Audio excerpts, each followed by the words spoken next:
Volodymyr Zelensky shocked everyone today with a statement about concessions for reaching a peace agreement.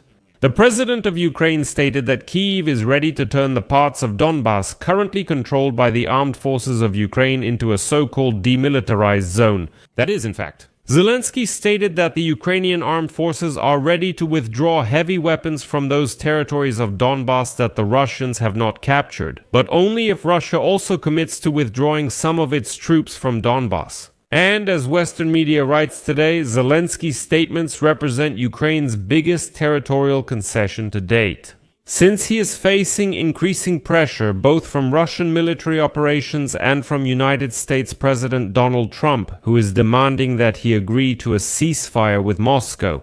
But there's a clever trick here, because in this way, Ukraine shifts the entire burden of negotiations onto Moscow. Because if the Kremlin refuses to withdraw troops from the demilitarized zone in Donbas, then in Trump's eyes it will be Putin who is seen as the one sabotaging peace. After all, it was Donald Trump who proposed the idea of a free economic zone in Donbas.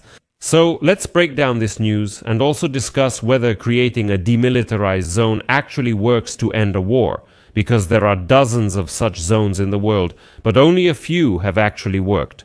My name is Pechiy. Let's discuss this topic together, but before we start, I ask you to subscribe to this channel, give it a like, and leave any comment under this video. This really helps a lot in promoting the episodes on YouTube, and I would be grateful to you for that. Also, subscribe to my Telegram channel, Pechiy News. The link to it is in the description of this video. There we post breaking news as it comes in. So, I'll start this episode with a quote from Al Jazeera, how they see it in the East. Quote, "While most of the world is celebrating Christmas, Ukraine and the entire international community have faced news that officially closes the era of war called To the Borders of 91 as it was previously understood. Ukraine has agreed to the creation of a demilitarized zone to end the war. Volodymyr Zelensky, after months of intense pressure from the new Donald Trump administration, has officially given his principled consent to the creation of a demilitarized zone in Donbas. The president of Ukraine also mentioned the creation of a second demilitarized zone near the Zaporizhzhia nuclear power plant, which is currently controlled by Russia. According to him, the proposals to create a demilitarized zone are part of a 20-point peace plan aimed at ending the war in Ukraine, which is supported by the United States. And here, let's briefly recall what's in that very 20-point peace plan. Here's a brief update on the negotiations regarding key issues. What about Ukraine's NATO membership? From the start of the war, Russia has loudly opposed Ukraine joining the alliance. And Trump has also made it clear that he is against this idea. But Ukraine continues to resist pressure to amend its constitution to explicitly state its actions, neutrality, and renunciation of its aspiration for NATO membership. The next issue is territorial concessions. Volodymyr Zelensky stated that any proposal requiring troop withdrawal must be approved in a national referendum. The Constitution of Ukraine prohibits the government from independently changing the country's borders. However, in the West, there is confidence that Ukraine will have to agree not to officially recognize the regions occupied by Russia, while acknowledging that Ukraine does not actually control them. On the issue of elections, Zelensky stated that Ukraine will hold presidential elections after signing a peace agreement.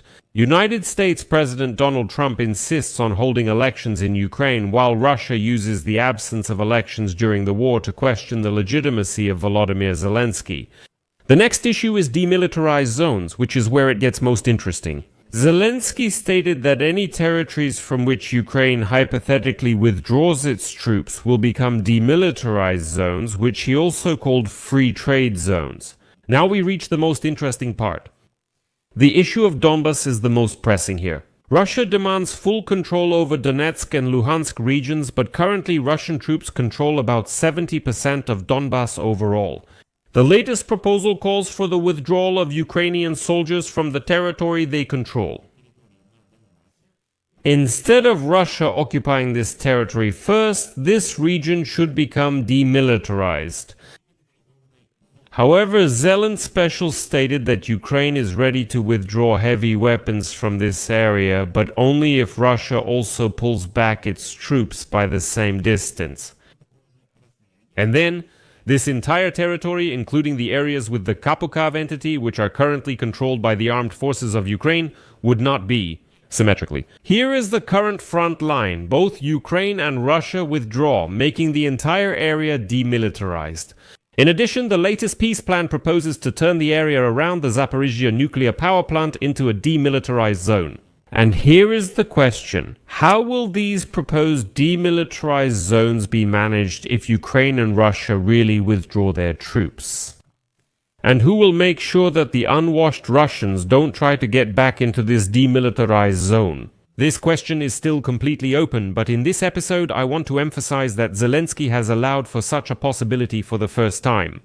And for example, Al Jazeera believes that, quote, Ukraine's inclusion of demilitarized zones in this peace plan is a tactic by Kyiv meant to show readiness for peace and thus shift the diplomatic burden onto Russia. Does this mean that now the Russians will have to respond to such a proposal? If Putin rejects this idea of demilitarized zones, which he most likely will, then it will be much harder for Trump to say that Putin really wants peace.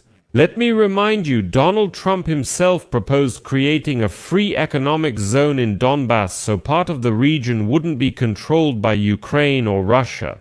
This is a free economic zone, and now Zelensky is saying for the first time, let's pull back the troops in a mirror fashion, let's create a demilitarized zone, or that very free economic zone.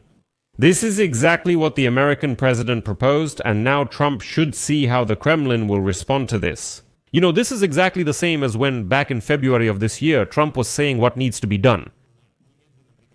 Ukraine said, we're ready. Let's cease fire along the whole line of contact right now.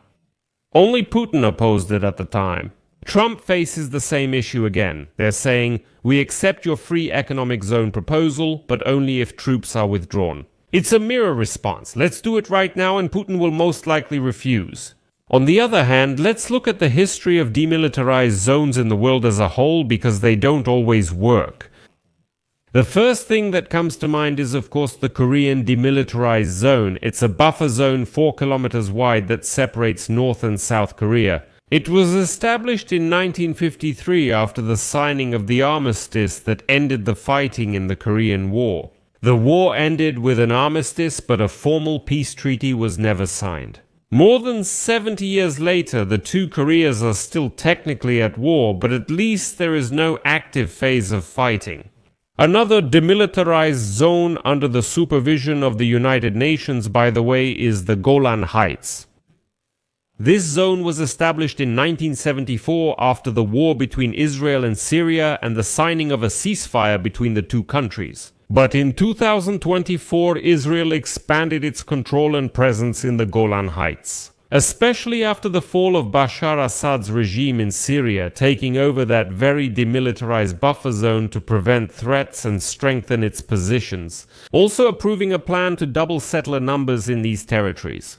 The government of Israel stated that the 1974 agreement is no longer in effect, and it reinforced the border by occupying commanding heights and increasing its presence despite the international non-recognition of the annexation of the Golan, although there is another example in this same region.